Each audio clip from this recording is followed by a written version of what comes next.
Cette femme qui perdait du sang depuis 12 ans, elle était faite pour toucher à la grandeur, comme elle a touché Jésus par son adoration, malgré l'humiliation, n'est pas éternelle. La Bible pouvait nous le dire. La femme à la perte du sang, malade depuis 12 ans, a touché Jésus parce qu'elle était chargée de problèmes. Alors j'aimerais te dire que, bien-aimé, la foi ne regarde pas à ce que l'on cherche, espère ou attend, mais elle voit à ce que l'on prépare. Donc, si tu es fatigué, bien-aimé, prépare-toi, bien-aimé, à recevoir l'amour du Seigneur, le Saint-Esprit sur toi. Parce que, bien-aimé, tu es victime de son amour. Tu pues, bien-aimé, la faveur et la grâce de Dieu. Et si tu es, bien-aimé, épuisé, prépare-toi, bien-aimé, à ton élévation. Le Saint-Esprit avec toi. Tu es victime de sa présence. Dieu veut que tu cultives sa présence parce que tu pues, bien-aimé, l'élévation. Et si tu es chargé, bien-aimé, prépare-toi, bien-aimé. Laisse-moi t'annoncer cette bonne nouvelle en ce jour à la grandeur parce que tu es victime, bien-aimé, du Saint-Esprit veut travailler avec toi et marcher avec toi parce que tu pues, bien-aimé, dans le Seigneur, la grandeur. La grandeur ne surprend pas les grands. Ce n'est pas ce que tu as perdu, bien-aimé, qui réveille un mort.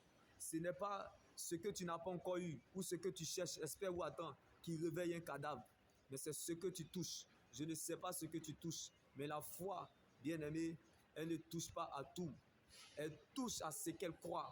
Comme cette dame a touché Jésus et automatiquement le sang s'arrêta et elle fut guérie. Bien-aimé, on peut t'affaiblir, on peut te ralentir, mais la promesse de Dieu qui est en toi se charge de te réveiller. On peut te ralentir, on peut t'affaiblir, mais la promesse de Dieu qui est en toi se charge de te réveiller. Champion, championne, tu es né pour accomplir une mission. Que les gens veuillent ou pas, t'aident ou pas, interviennent ou pas, bien-aimé, tu es né pour ça. On ne meurt pas sans ça. Tu es né pour accomplir un mandat divin. Même si tu appelles la mort va venir. Et la mort va venir. Et la mort va te dire, pas toi. Parce que tu es né pour accomplir un mandat divin. Même si tu es en décomposition dans la tombe comme Lazare, tu es déjà connu de Jésus. Et le ciel reconnaît ta résurrection et ta vie.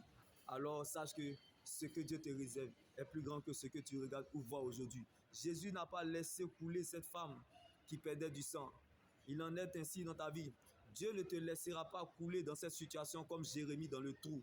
Même si tu ne veux plus croire, le ciel croira à ta place. Car lorsqu'il t'attend la tête, il compte sur l'humain pour t'accompagner, bien-aimé. On ne naît pas vainqueur, on le devient. Mais on est plus que vainqueur. Car on ne court pas pour ce qu'on est, mais on court pour ce qu'on n'est pas. On n'est pas béni parce qu'on a, mais on est béni parce qu'on est.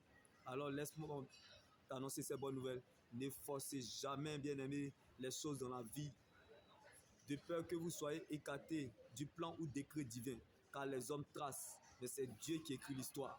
Bien-aimé, les hommes tracent, comme cette femme qui perdait du sang depuis 12 ans. Mais c'est Dieu qui écrit l'histoire, bien-aimé. La gloire de Dieu se révèle à l'heure du désespoir, comme Jésus-Christ qui était dans la direction de cette dame qui perdait du sang depuis 12 ans. Quand Dieu rentre dans ton histoire, la montagne ne vaut plus rien. Alors que la joie du Seigneur soit ta force et ton partage. Et refuse que cette situation difficile vole ton adoration. Adore le Seigneur comme jamais tu l'as fait auparavant. Loue-le comme c'était ta dernière louange sur la terre.